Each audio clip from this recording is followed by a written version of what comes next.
NFL Week 16 is here, Ron.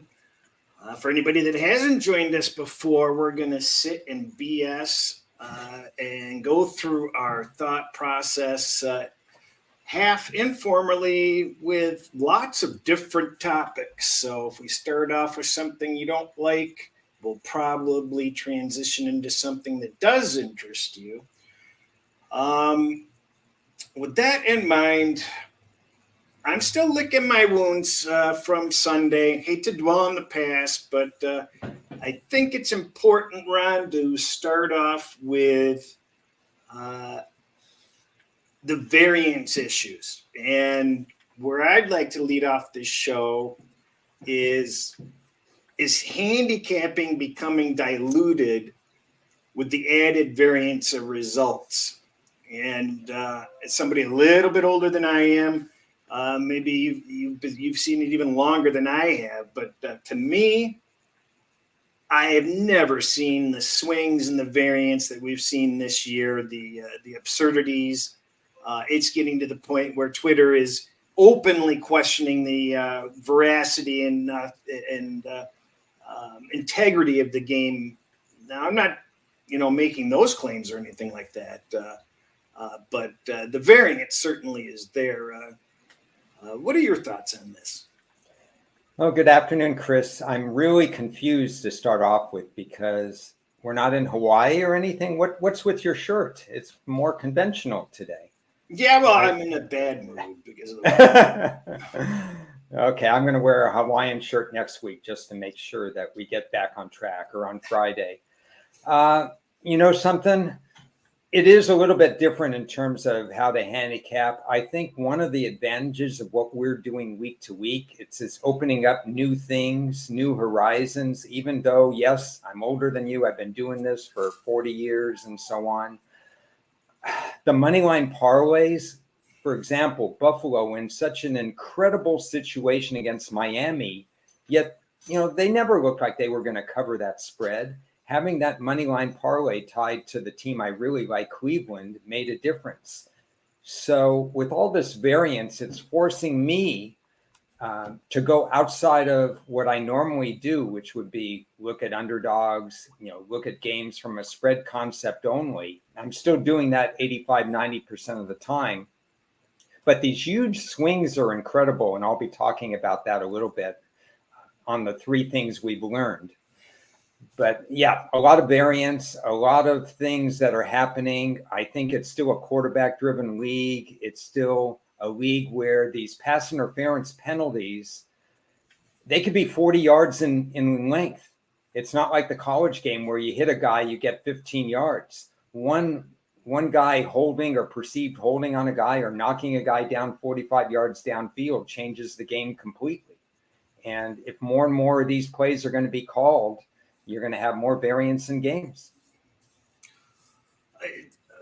What about the prop results? You said you've been kind of treading water on those. Do you think that it? Do you attribute that to be due to this variance that we're talking about, or do you think the markets are becoming more efficient? A combination of both. What's more important? I think the markets are becoming a little bit more proficient, unless you have two or three of these offshore establishments that I am not privy to. They post lines early in the week that are off, and you can take advantage of those. In the past, you could get. In the past, I'm saying in the very recent past, just last year, it didn't matter if you were doing props same day. You got value on these props anyway. They didn't move as much as they did in the past. So people are getting a little bit more efficient in that, but there's still things that I could learn about certain categories. I'm trying to put together kind of a list as to how I can narrow it down to have better results in the props. They have been 50% the last 5 weeks. On Saturday, I think it was 17-9. Started out, I'm saying, okay, we've turned the corner. And then I go 16-17 the rest of the week. So it's still an inexact science. You still don't know when you bet an over. Like last night, Dylan, the running back, he's 5 yards away from cashing on the over, and then he's in concussion protocol the next minute and he misses the entire fourth quarter. So you just don't know with some of these. It's still easier for me to take under positions than over positions, but the lines are priced a little bit different, and I can't quite get a handle on finding extreme value in unders like I used to. It's been said, and I think this game is getting a little too fast for some of these older guys running up and down the field. Let's just face it. There's two things that kind of go hand in hand here, and that is the age of the refs.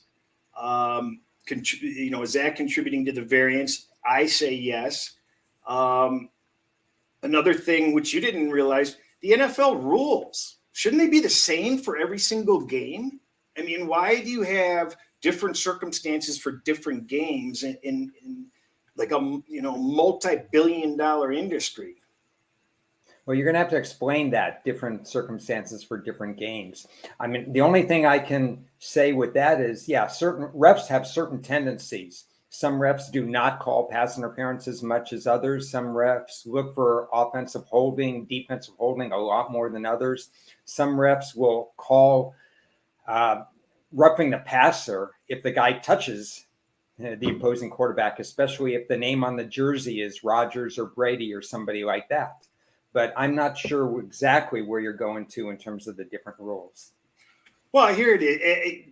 Boy, am I glad I didn't watch this game. I actually was zoning out, and believe it or not, I turned on the Patriot Raider game at the exact point where Jones took the snap and handed it off, and I saw the guy running, and then I saw that idiocy that happened afterward.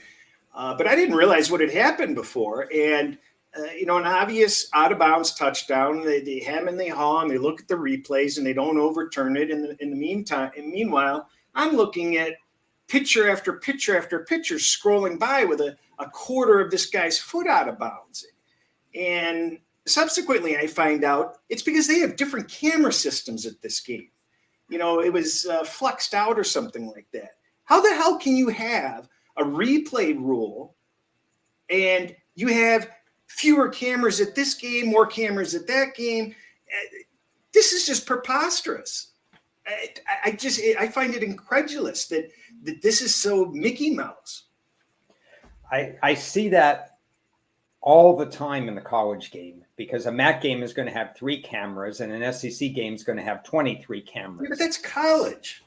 Yeah. So in the NFL, I'm not aware that would have happened for, I guess what you're saying is Sunday night and Monday night, they put an extra pair of eyes on everything because it's the prime time standalone game. They have more money, they have more budget, whatever the case may be. Yeah, I didn't see the play. In fact, I wasn't even around to see the end of that particular game, but I can tell you 2 things. Number one, it should never have come down to that last play with all the fumbles and everything like that. Number 2, I'm curious why the Raiders didn't go for 2 when they tied it up with 30 seconds. Well, again, as I mentioned, I wasn't there, but from what I understand, the replay took so long and they still didn't get it right, that the thought is that they were probably going to go for 2, and then thinking about it, they kind of changed their mind, which, that kind of makes some sense because, part of the advantage of going for 2 is to get that defense off balance. You're pausing for 5 minutes, you're allowing them to set up. But all cards on the table, this was a really, really annoying week for me. It just infuriated me. I feel like handicapping the games is becoming a little bit less relevant, and that's disappointing. And I know when we watched college football, I knew the reason why variance was becoming more of an issue because of the elevated scoring. We don't have that problem with the NFL. We just had idiotic scoring, idiotic refereeing. I mean, I don't think the games are fixed, but at the very worst, maybe referees keep games closer from getting out of hand. But aside from that, I don't think there's any intentional hanky-panky. They're just inept. And it's almost every game, and it's really, really frustrating that we bet real money on this. Ebb and flows of games can be decided by referees, how many calls they make, what their tendencies are. But the other issue, and we have to bring it to the table even if the NFL doesn't, it's injuries. I mean, it's just crazy. How do you handicap a game where people, 5, 6, 7 people, I think it was last Thursday's game, in the first quarter, we lost 5 people for the rest of the game. The previous Sunday or Monday night game, same thing. 5 people are lost before the game is 1 quarter old. There are just too many other moving parts to handicap when you don't know if this player's playing, this player's not playing, and something like that. And if it happens in cluster where they're down 2 defensive backs by the time the fourth quarter comes, of course these comebacks are going to happen. It brings to mind maybe you should do more in-game betting and experiment with that and so on. But who wants to be doing that, especially on Sunday when there's 5, 6, 7, 8 games going on? It's harder to handicap a game from start to finish without doing in-game betting. And I think injuries are part of the equation. Well, my contention is, I've said it before, and I think it's worth repeating. I believe that it doesn't matter what you do with your handicap. There's nothing you could have done for 50% of the results. You can take a look and dissect the box scores, and you look at the referee calls, you look at the injuries. Whatever was unpredictable, there was no way you were going to get the game right. They're coin flips. And our goal is to win 70% of the other 50. And the thing that I fear is that 50% going up to 60%. And then we're trying to get 70% of the 40%. And that's the way I felt coming out of Sunday. Okay.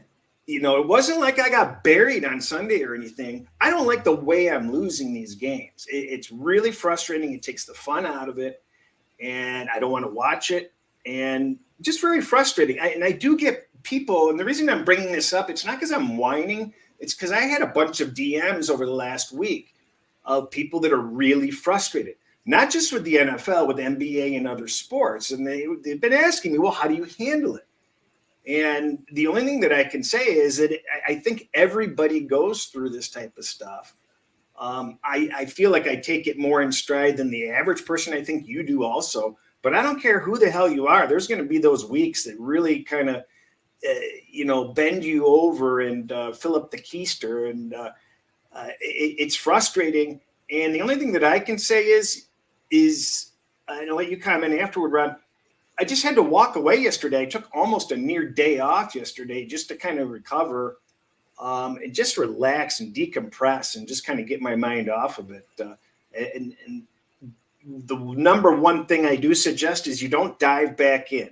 And if mental health and perspective and avoiding being on tilt is extremely important. And the inverse of being on tilt is also very bad. If you're winning everything and you've got an overwhelming euphoria, that's going to work against you also. You've got to maintain and stay kind of in the middle.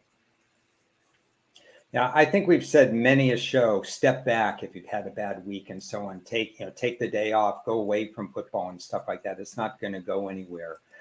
That's why you and I never talk about what a lock is. So this is a lock. This game can't lose. This game can't do whatever and so on. There's no such thing in the NFL. The football is a funny shape to begin with. One pass, the guy could drop it when he's wide open and stuff like that. I've been incredibly pleased with my formula and my metrics this year, in terms of where I'm going. And if I lose some 50-50 games along the way, I've still seen my analysis. I really just feel good about my analysis. It's a long race. It's not a week to week thing. If something doesn't go well for 1 week, it's the smallest of sample size. Even if you bet half the games, that's a sample size of 8. If you bet, 4 or 5 games, that's just such a small sample size. Just go on, just look back at what you do and see if you need to change how you're approaching the game from a metric standpoint. And then you can make some tweaks here and there. Is the pass defense percentage as important as it used to be? Is coaching as important? Is quarterbacking as important? Is the run game changing at all? You just take a look at these little things and add them all up. But I'm kind of happy the way it's going. And you're right. You must keep an even keel. You can't be impulse betting ever. If you impulse bet, then you shouldn't be watching this show. And just to respond, a few people in the comments have mentioned how I mentioned in the beginning of the year, you got to treat yourself to something nice and try to do something good instead. And yeah, hopefully I'm doing something tonight on that. Just one quick thing, kind of going along on this. Kev O'Neill on the Odds Breakers on his pod discussed this, and it's very true. Is the problem is if you're a winning bettor, and you're winning at a high rate, let's just, in NFL, I coming into the season, I was over 57, almost 58% over the last 8 years. Well, if you're a winning bettor and there's a lot of variance, that means you're getting screwed 58% of the time. You're getting screwed a hell of a lot more. And that's the problem, because the crappy bettor, the coin flipper bettor, those are the people that are benefiting from this variance. The people that are working off of metrics and stuff, the variance isn't going to benefit them. It's going to benefit the coin flippers. Yeah, and you're putting yourself in more close game situations. You're giving yourself more of a chance to win. Therefore, you're giving yourself more of a chance to lose on a fluke play or something like that. If you're going 0-4 and you got blown out by 30 points in each game, less stress, but something that's a problem. I like Birdie's point about be in control of what you can. Know your strengths. We've said that so many times. If your strength is betting unders or betting underdogs or betting this certain conference or knowing this certain team or so on, don't go reaching somewhere else, in another area. Stick with what you do best and capitalize on that. I like that impulse better, not going anywhere. Yeah, see, you know who you are. I want to get to some of the comments that we were going to talk about.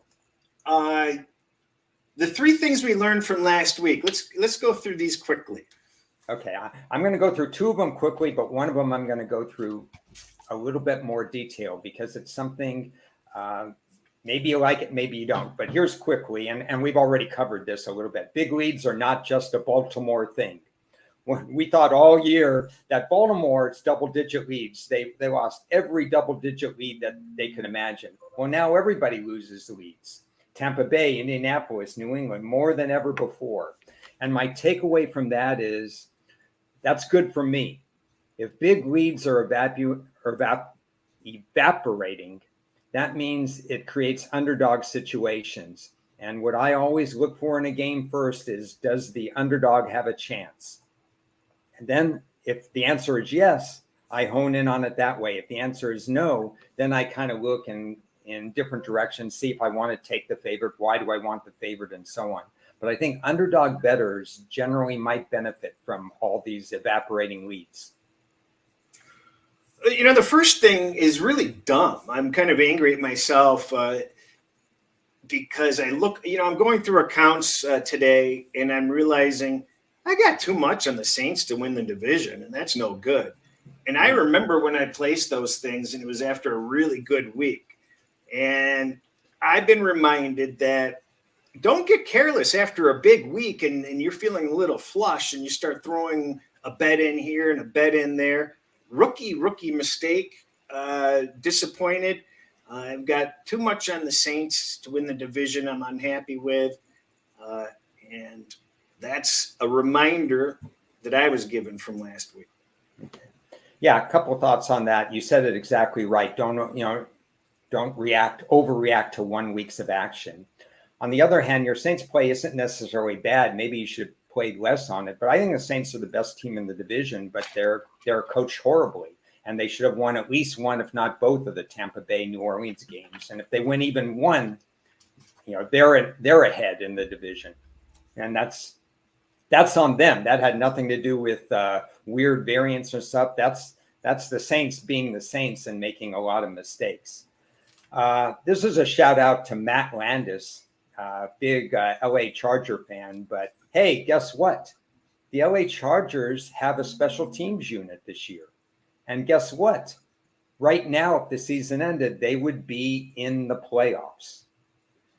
They also, we mentioned this last week, the Chargers are likely to be favored the rest of the way through. So they may stay and remain in the playoffs. And to me, one of the reasons why is we're not looking at 32, 31, 32, 29, and 32. They're ranking in special teams each of the last 5 weeks. Now, I have data that's unverified that shows them about 20th in special team ratings right now.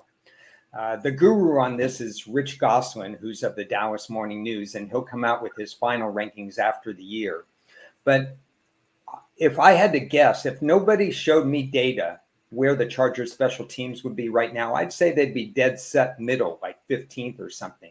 And I've said all along, and I said this to Matt, if they finish in the top 19, which is practically where they are right now, then they're a playoff team because they have a lot of talent and they have a good quarterback. So that's my number 2 takeaway. And we saw it with a last second field goal and no mistakes on punt coverage or kickoff coverage. The LA Chargers are for real if they really have shown up their special teams. That's what I learned. This is a kind of a confusing one.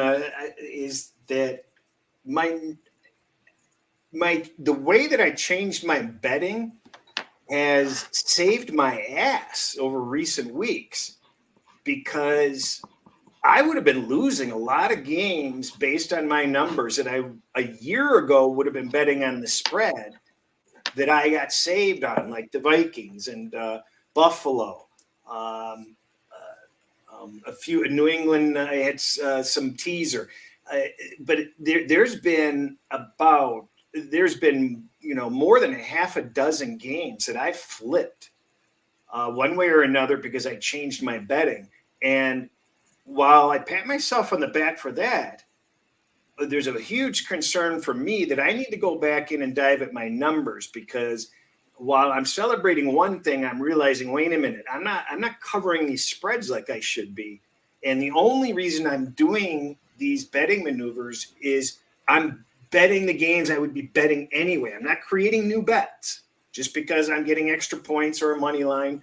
These are bets I was going to make on the spread anyway. So that's a big concern, that my parlays or teaser layering is winning and my straight spread bets aren't. So I need to go back and really dive deep in and reevaluate and take a look at, hey, what the hell's going on here? Yeah, I think that's a good point, because on the one hand, you've realized that there are alternate methods of making money when the situation arises, that you've leveraged yourself excellently. But on the other hand, my first reaction when I make those plays is, am I on the wrong side? Should I be playing the other side? If I'm not comfortable with Buffalo minus 7.5, why don't I like Miami plus 7.5 against Buffalo? So I have to ask myself these questions as I'm going through. In that particular case, the situation was so unbelievable for Buffalo, I probably could have bet the minus 7.5, but I just didn't like the hook there, and I found other ways to deal with it. So it raises a lot of things, and I'll bring up some points on it later. The third thing is a little bit a longer thing, so bear with me on this. I think there are certain metrics that gives me at least an edge in the market. Cris, you and I have talked about many times how we try to be ahead of the market. You were ahead of the market on Washington in 2021. We were ahead of the market when Trey Lance went down this year. I was ahead of the market when I looked at Cincinnati, for example, this year, and I said, wait a second, they're going to be better than people think, better than I thought. Sack differential. I want to talk about sack differential and what you could learn from that. And again, nothing is 100%. If you take sack differential and you apply it to Cincinnati, it doesn't work. Joe Burrow is that good. That's just the way it is. But if you take sack differential, look at the Rams. Last 3 years, they had a plus 20 or so sack differential and 50 or more sacks each of the last 3 years. You and I were down on the Rams at the beginning of the year, very down on them. After week 4, their sack ratio was 7-16, -9. We cross over stats. I cross over stats after week 4. So the Rams were not a fluke. They were never going to be better than what people said. When you say, oh, they just had a slow start, they're going to be fine. No, the data didn't say they were going to be fine. Sack differential matters. Seattle had a -13 sack differential last year. I was on an island saying that Seattle would win 7 games this year. After 4 games, they had a flat turnover ratio, and Geno Smith was overperforming. They've been pretty much flat or ahead of the game on the sack ratio all the way through. And that's the characteristic of an 8-9 or 9-8 team. I was right about Seattle, and sack differential gave me that knowledge. San Francisco, New England, Dallas, Philly, Kansas City, they're all plus double-digit sack differential. If New England doesn't give away the game last week, they're in the playoffs. The other 4 are squarely in the playoffs. How about Indianapolis? I projected 41-32 as a sack ratio. So they looked like a possible playoff team at the beginning of the year. After 4 weeks, their sack ratio was 7-4 and 15 against. That's -8. Indy was not performing to expectations. It was time to pivot. I don't know how many people pivoted on Indy after week 4, but they were a half a game out of the lead, I think, at week 4. They were 1-2-1. Everybody still had them high. But their numbers, their sack differential, told me that they didn't belong in the conversation. A couple more examples, Chris. Chicago, 17-46 sack ratio. Just because they started with 2 wins, that didn't make them anything great. They beat Trey Lance in his first game as an NFL starter in 2022, his first real game. So what? They didn't belong there, and the writing was on the wall, and people needed to see that. The Jets were a -18, -20 sack ratio last year. This year, they've been 50-50 all the way through with a good percentage pass defense and a good run defense. Atlanta's still bad at this. All I'm saying is this is just inside information, in my opinion. It doesn't work for 100% of the teams, but hey, after 40 years, I'm giving away secrets. Look at sack differential and apply it. Apply it after 4 weeks when you cross over to this year's stats. Apply it to the beginning of the season. Apply it to season win totals. I can't tell you anything more than that, but that's a powerful tool. Yeah, and you know what? I'm going to remain on that topic just for a bit, because you started talking about that, you know, when we first started talking. And boy, that shit just bored the hell out of me. It was like in one ear and out the other. Yeah, okay. Yeah, but just Ron talking. But you know, and that's the reason why I bring it up is it is absolutely important, and I hope that people that were considering tuning that out, like I tuned it out when I first learned about it, go back and listen to that again and actually take it seriously, because there is no ifs, ands, or buts about it. Ron's 100% right that he shouldn't even be talking about this. So we're not going to release this video. Whoever saw this live is going to get this section, and that's it. My number 3 was already discussed, so we're going to skip that one. We still got a lot of topics to get to. Did you want to do your questions before playoff picture? Yeah, let me give you 3 tough questions for you. Okay. Ron's got 3 tough questions. Name the team last week that had a almost 300 yardage differential. They had over 500 yards. Their opponents had 219 yards. Kansas City. Very good. And they squeaked by. That's one of those read the box scores. Yeah. Because everybody's going to downgrade Kansas City, but you shouldn't.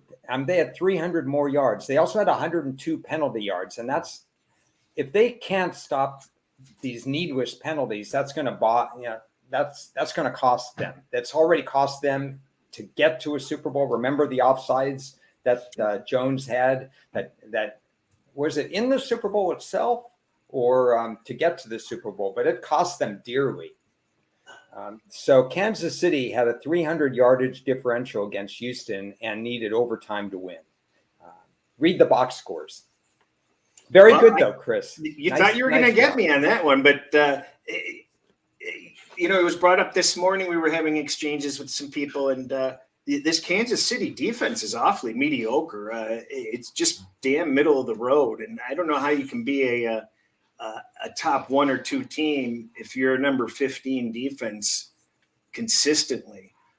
It seems like there's a huge difference between Kansas City and Philadelphia, in my opinion, and that is Philadelphia is playing no one-score games.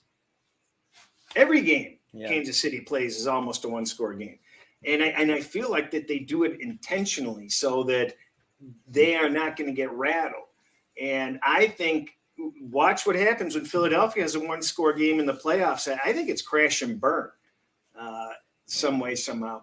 And just one other point, Buffalo's doing the same thing, but I don't think it's by choice. I think they're struggling. Yeah, I think you're right there because the defensive metrics, if you compare last year to this year, Buffalo is a different team defensively and not in a good way. So that's been a problem for the Bills. Okay, this one, you'll get some of this. What are my you always ask about your trailing 5 and stuff like that. So now I'm turning the tables. Power rating wise, which 2 teams have risen the most in the last 5 weeks and which 2 teams of mine have dropped the most in the last 5 weeks? Now, understanding that my power ratings may have been ahead of the curve at some point anyway, so you may not get them, but I think you'll get a couple of these. You asked which ones have risen. It has to be the Chargers. Chargers did not make the top 2. Oh, well, you don't know what you're doing then. I mean, Detroit. I'll take that as a compliment. I would. Cleveland and Green Bay have been, silent but deadly killers. Okay. Well, I guess I have to. I'm shocked at you not getting at least one of them. Okay. Lions are number 1. Well, that was too obvious. I mean, we talked about that for 2 weeks in a row. You get a kick in the nuts for that. No, the other one's not as obvious because even with Brock Purdy, my number has risen 4 points with San Francisco. They've been my number 2 riser. And it's not just because of Purdy. It's obviously the whole metrics of the team and stuff. But the Lions and the 49ers have risen the most for me in the last 5 weeks. Okay, droppers. Who are the 2 biggest droppers? But those are so obvious. I thought you were gonna the under the radar movers. No, these are not necessarily under the radar, but you may mention who's your last team right now? Not last 5 weeks, but who's your last team in your metrics?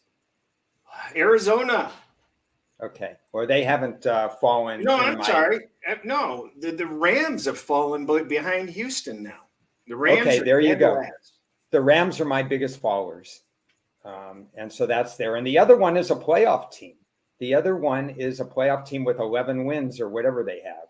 Minnesota is my second biggest follower in the last 5 weeks.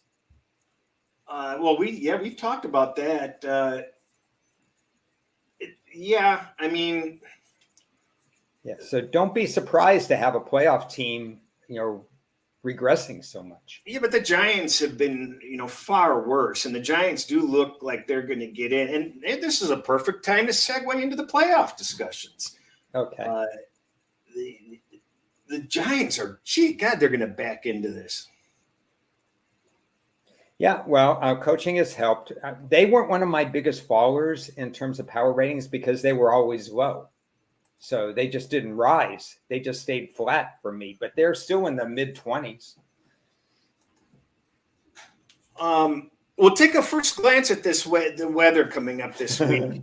What do we have? I feel like I'm in Antarctica now.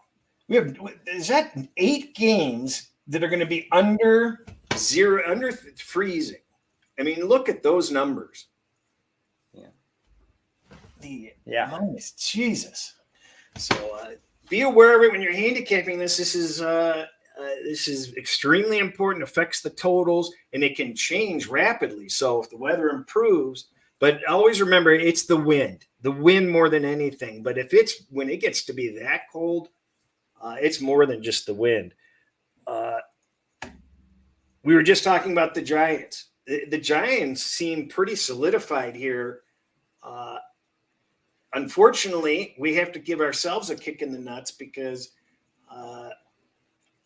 we thought Washington was the hot pick, and they're technically in there at the moment.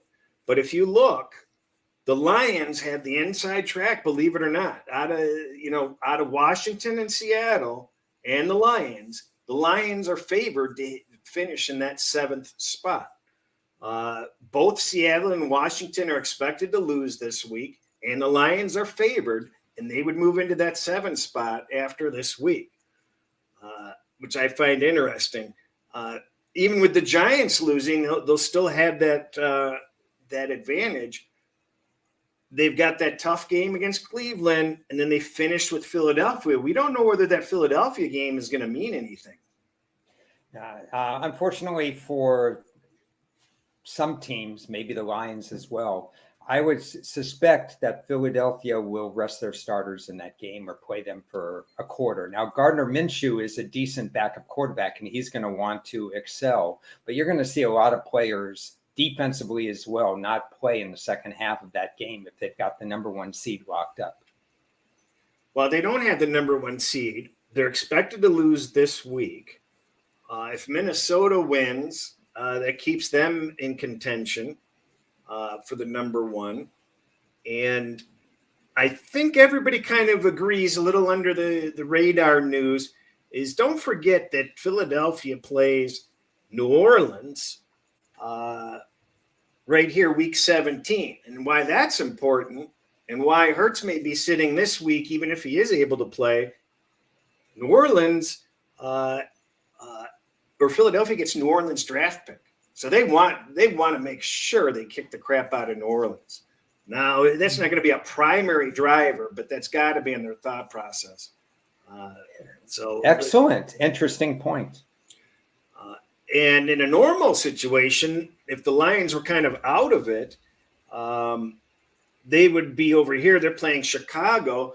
They would purposely lose to Chicago so that Chicago would go above the Rams pick that the Lions have. So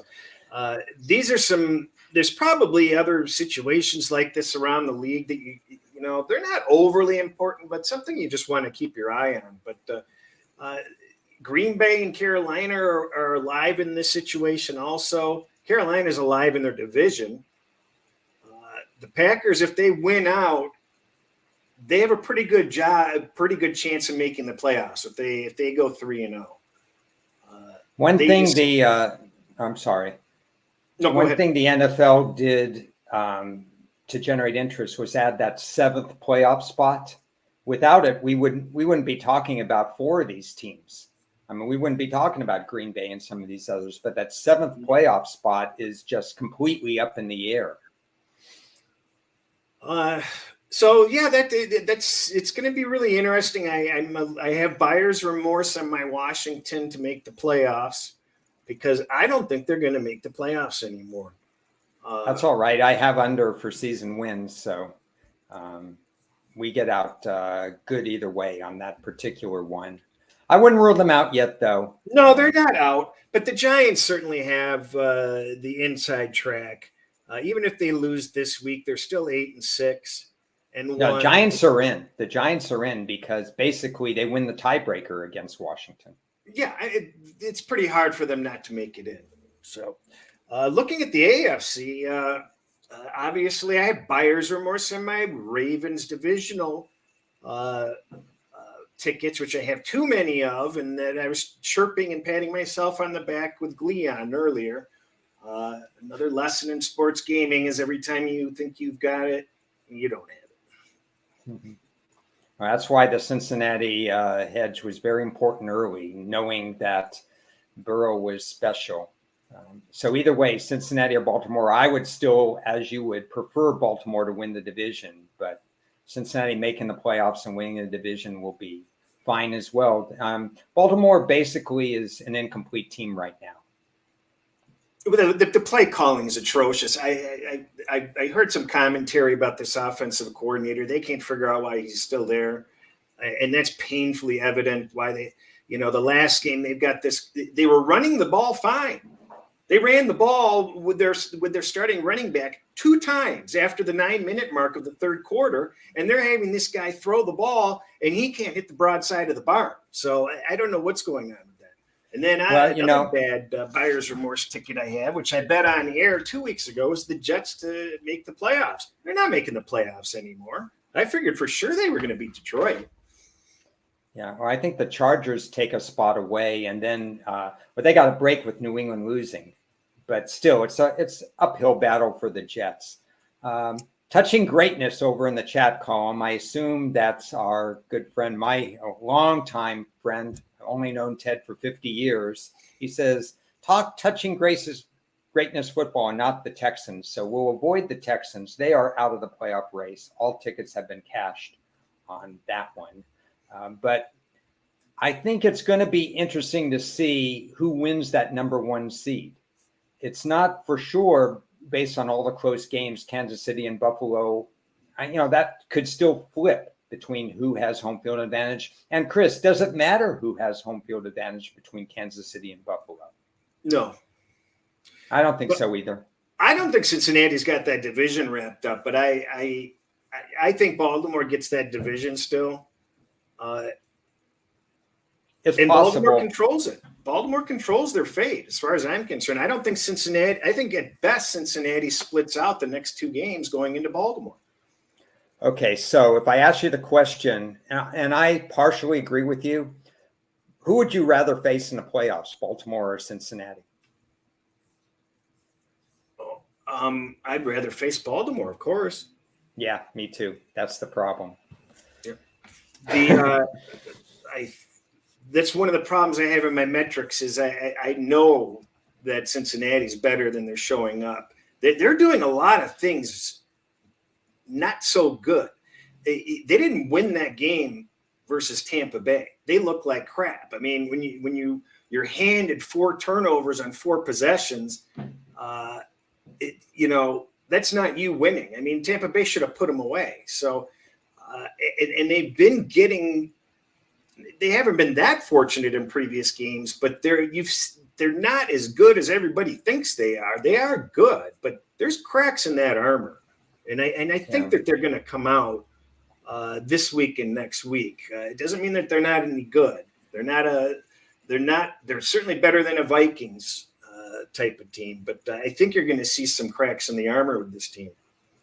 Yeah, I'll slightly disagree with that, but I'll agree with one point. Tampa Bay gave away the game, but maybe we should be used to that. How many games has Tampa Bay given away this year? Probably 4 or 5 games they've given away, and they got lucky on the 1 game. Yeah. But still, they're on the negative ledger, and it's all about coaching. Cincinnati has the first or second best pass defense in the NFL, and they're proving it an awful lot. And they forced Brady into some of those mistakes, and Brady and obviously clock management and the way they run their offense forced the other ones with Tampa. But I have Cincinnati squarely in my top 6. There's a top 6, and then there's a gap. And 7 and 8 are there. And number 9 is a team I never thought I'd ever put in my top 10. But, this is Be Nice to Cris Day. So the Lions are number 9 in my power ratings. It's amazing you say that because Colin Cowherd at number 9. DVOA has him number 9. I saw 2 other rankings. Everybody's got him number 9. Let me look to see where I even have. Yeah, you better have 9 then. It must be karma. I have them 9. See? I hadn't looked. They are 9th on mine too. Wow. It must be true then. That's funny. The Buffalo Bills are showing leaks. I just want to comment on that. Just a horrible situation for Miami. You mentioned it on the previous show, coming off the multiple road games on the road, coming to the cold weather. And and Buffalo was lucky to win the game, quite frankly. So I think so too. And Buffalo is just basically skating by. They barely beat a horrible Detroit Lion team on Thanksgiving, and there's cracks in that armor. And I'm not as worried about the Chiefs because I think that's just the way they play. You know what I mean?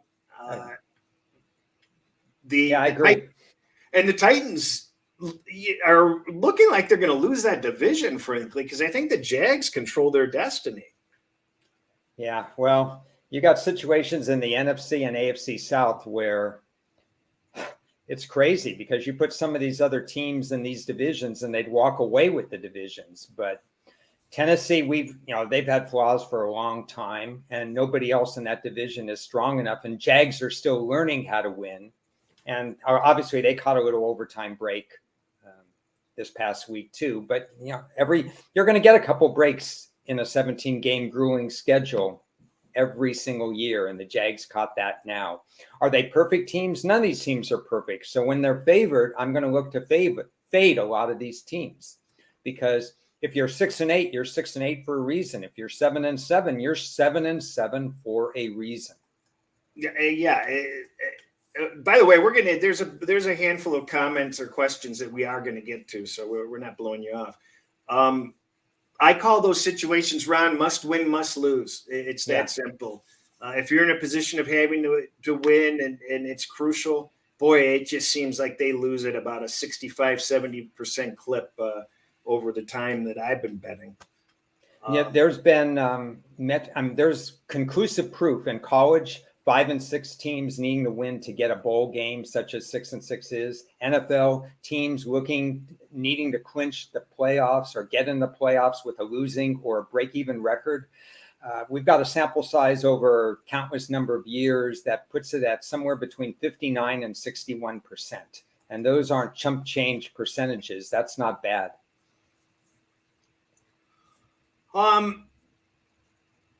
When I get to a couple of these questions before they get lost, Ron, in your opinion, what sportsbook in Vegas do you value the most as far as their opinion, since you don't live there? Yeah, I don't live there, so it's harder for me to answer that. But obviously, Circa is the one that people would pay attention to the most. They're not afraid to come out with their own lines. They're not moving because somebody else is moving. What was the example last year where somebody moved a line or they had the wrong line and everybody self-corrected to that line and then everybody had the wrong line? So you could tell some of these people are not bookmakers. They're just running a business. Circa is in the bookmaking business, so they have to be accurate to make money.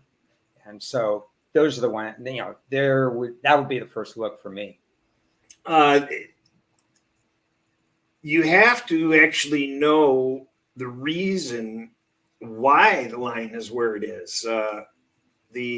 For example, last week, Minnesota, when the market was 4 to 4.5, Circa put out a 3 on Minnesota last week. And that's, thank goodness they did, because it was, I think, bedtime on the East Coast and almost bedtime for me.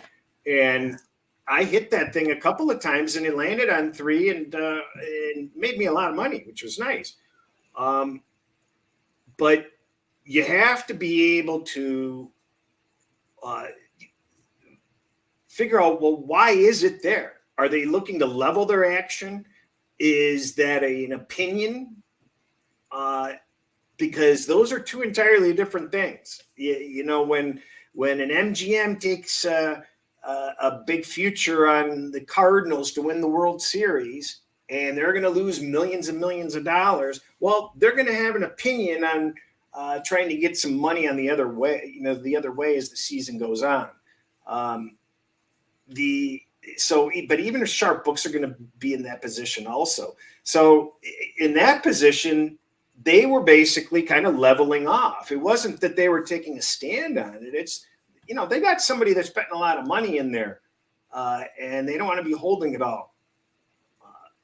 But I think early in the week on like college basketball games or whatever, they may just be generating trying to get some action. But as it gets midweek and when you saw the Minnesota 3, they're making an opinion, I think.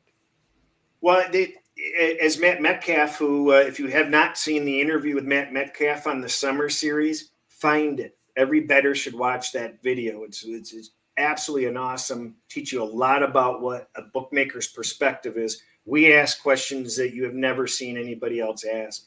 It's very informative. But one of the answers he gave is their number one goal is to get to the number as fast as possible. So they put the numbers out and they want to get to the best number as fast as possible. That's their goal.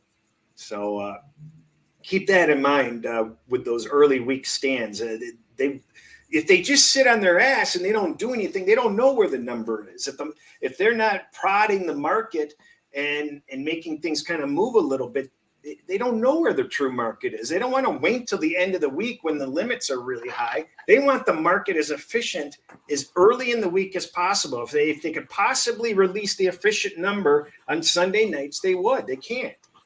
So remember that when the line's bouncing around. As far as better online or circa, it depends on the sport. It depends on the event. A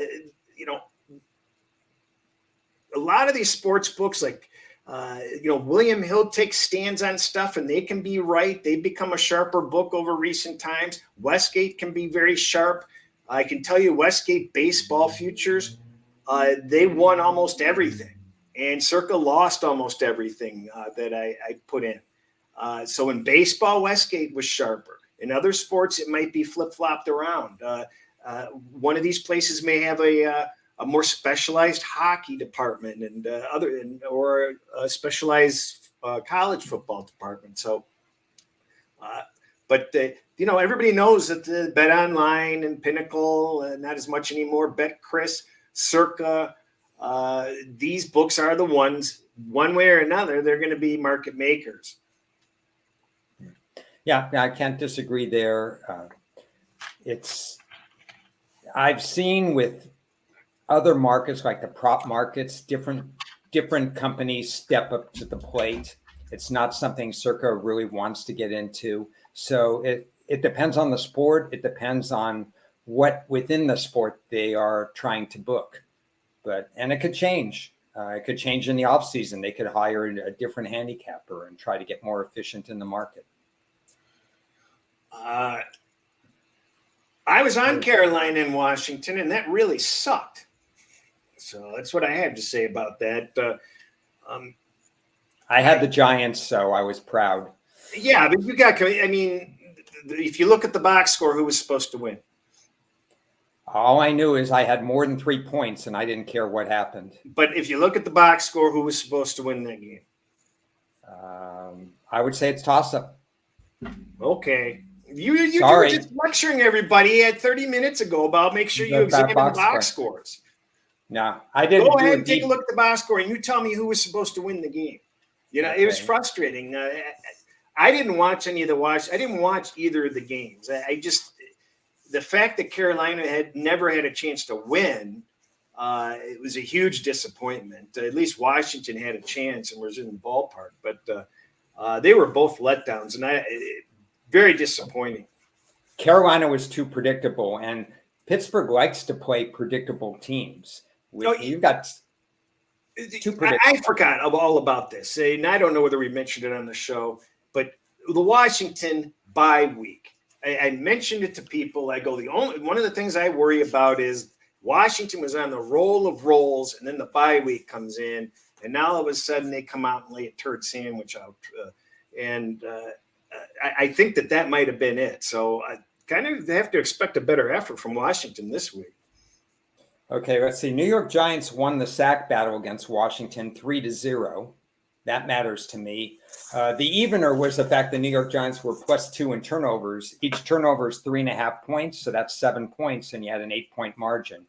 Certainly the game could have flipped either way, but I wouldn't say Washington won the game, and they certainly with points, with more than more than 3 points, I think I had the right side. As far as who was going to win the game, toss-up. What was the yardage on that? I don't have the yardage. I didn't. Yeah, I didn't think you'd find the yardage. I went to my metrics. Yeah, okay. Thoughts on Buffalo, Chicago over 40.5? Didn't we say it's going to be cold?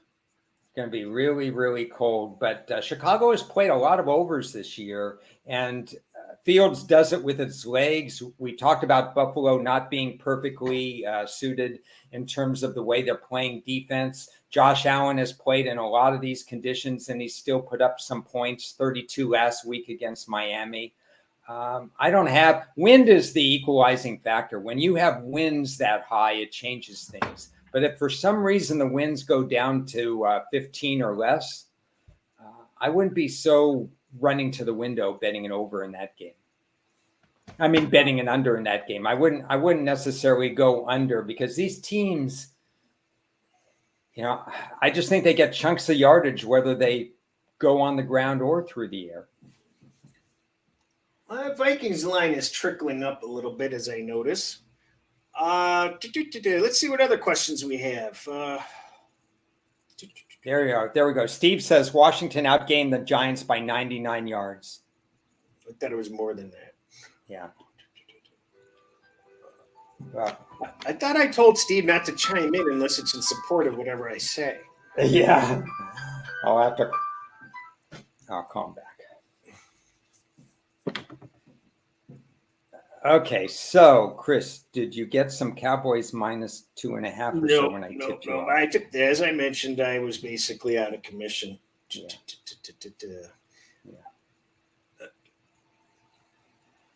Ooh. Okay, so look at that. We've got the guests announced for Friday's show. Yeah.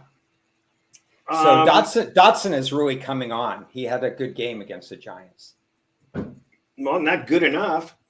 he had a very nice catch in that game. And San Francisco, that's one of the stars of their defense. They have many stars on that defense. Have you placed any bets yet? Not in the NFL. I've been too wrapped up in trying to catch up in college and a lot of other things. I think I mentioned to you offline that I was going to try to whittle the games that I look at to somewhere between 5 and 8 this week and try to take a break from trying to handicap all 16 games.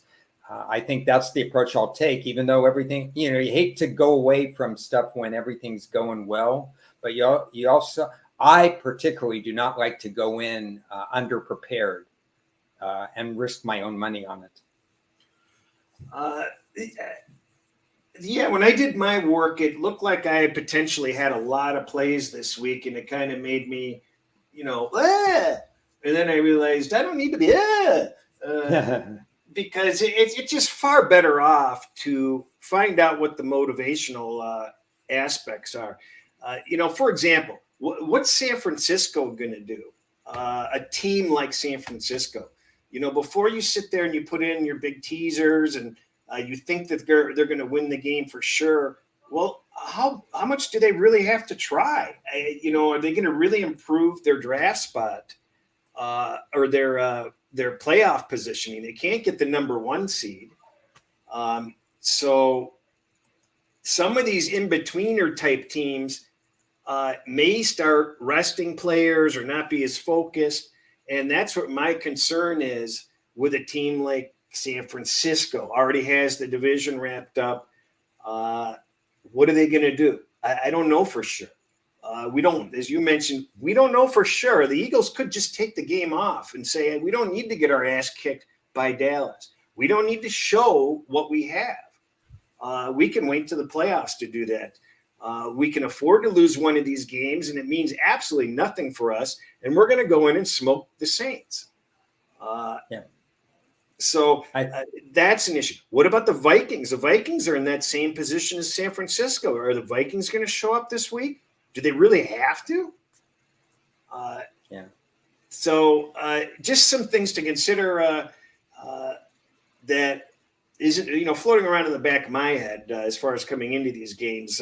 If you're going to sit there and back some of these better teams, is make sure that they have a reason to put forth the maximum effort. I can't wait for that Denver Ram game.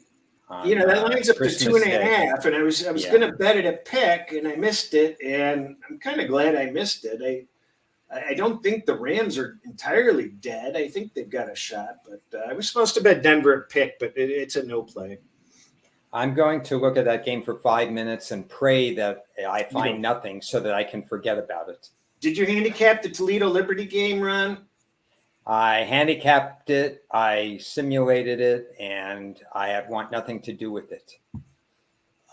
Do you have anything to do with any of the college football games from now till Christmas? From now till Christmas. Okay, reel off what the games are. I could tell you on my cheat sheet what I've done. Well, you got South Alabama, Western Kentucky. No, I don't have that. Oh, you don't?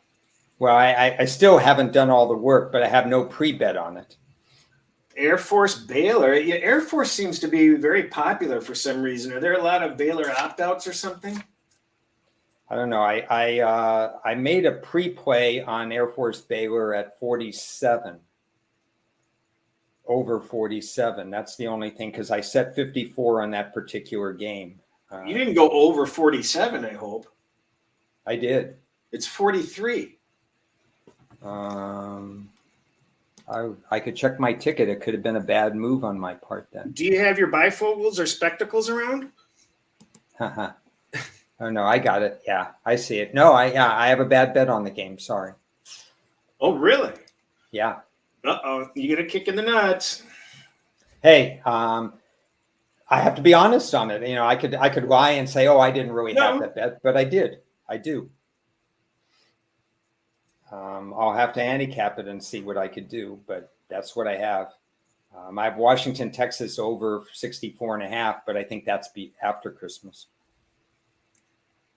Oh, Houston, Lafayette.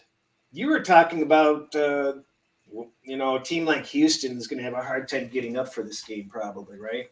Yeah, so I'm looking forward to handicapping that particular game. The one thing I did look at last night is Clayton Tune, who's been there for 6 years, I think, at Houston, and Nathaniel Dell, who's the wide receiver who will be going to the NFL next year.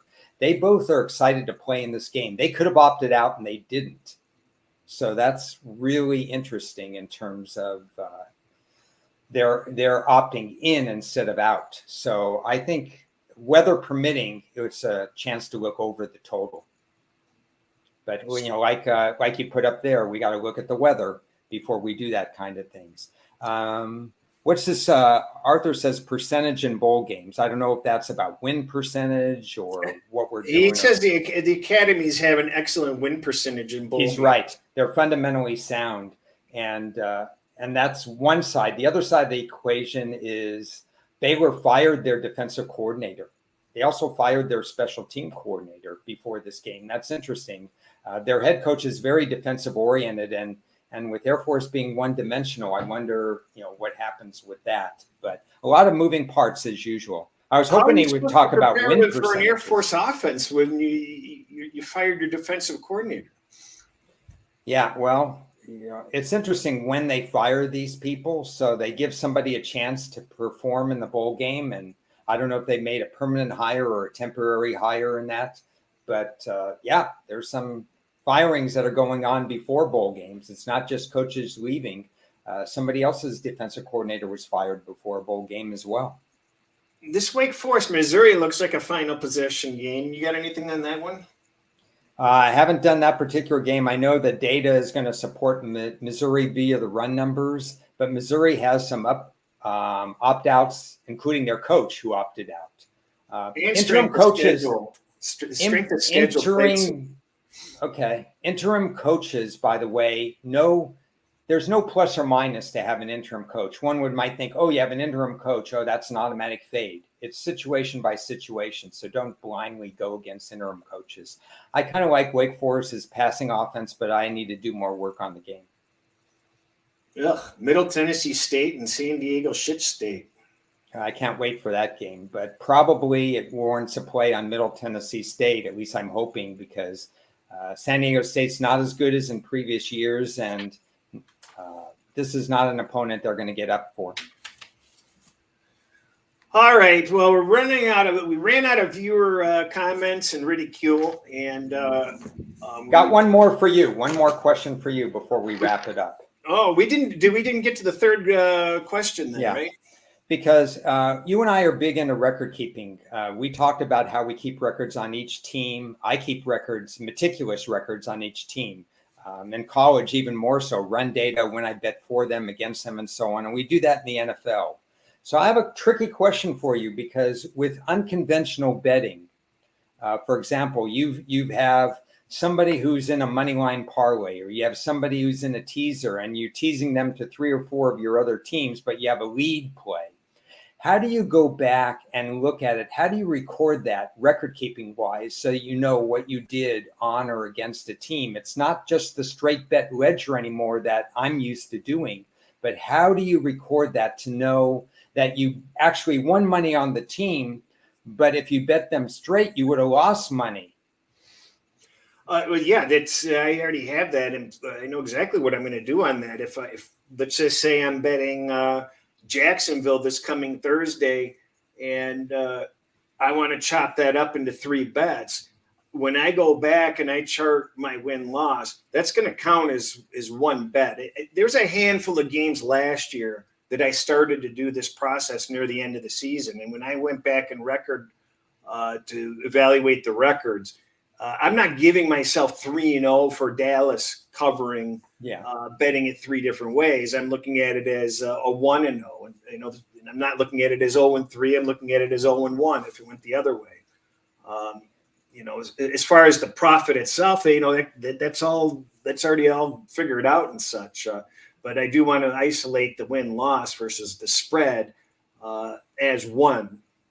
No matter, basically, I'm going to bet 4% on these plays. So however I divide the 4%, it doesn't matter whether it was 1 play, 5 plays, 3 plays. It's 1 play. Yeah. So how I would probably do it, and I'm betting far fewer money line parlay types than you are, is if I have a team, just make a team up Cleveland, because I had a bunch of parlays on them as the lead team this past week. I will have a 1-loss record for them. I bet on Cleveland 3 times. These were the spreads. I bet on, my record as an underdog, a record as a favorite, and so on. And I'd have to have a separate category. I use Cleveland in a parlay X number of times. This is the situation. Did I win on them? Did I lose on them? And I'd separate it from the straight up with the spread. Yeah, I mean, unfortunately, I'm able to do that also, where I can just bring the stuff up. And that is important to do. I don't think the Packers at 80-1. I mean, I don't think they can win, but if they can make it into the playoffs, you've got nice hedging. Yeah, long shot to make it in, I think. I have nothing else. Friday we have 2 games. We do. Now, what are they? I'm going to be in big trouble if I don't remember them, so I'm going to pull them up if you don't already have them. Oh, yeah, I got them. It's Okay. Buffalo and Chicago, the Ice Bowl, and Washington and San Francisco we're going to discuss. Ooh, and hopefully I ones. won't get disconnected. Yeah, we'll carry on with whichever way that's possible. So, well, a lot of stuff in here for this show. Thanks again for comments and participating. And hopefully, are we going to be back next Tuesday or not? I don't know. My schedule is really backed up. Yours might be too. We've got a lot of stuff going on. We may not be back next Tuesday. We'll give a heads up one way or another. Come on. Even if you've got company over, you can BS about it for an hour. I mean, geez.